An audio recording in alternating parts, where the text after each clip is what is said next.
اوعى تكون بني ادم واطي وتتخلى عن مراتك وقت ضعفها ومرضها.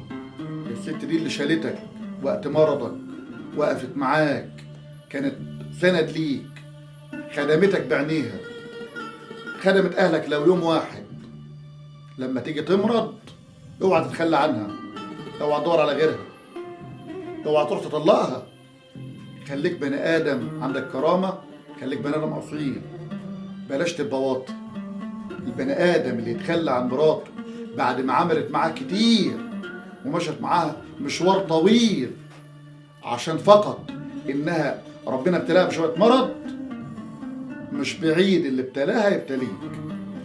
لان المرض ده مش بعجز منها ولا بخيبه منها وشطاره منك ان انت مش مريض، لا، ده ابتلاء من الله ممكن يصيب اي حد. واعرف ان انت لو كنت انت اللي مريض عمرها ما كانت هتتخلى عنك.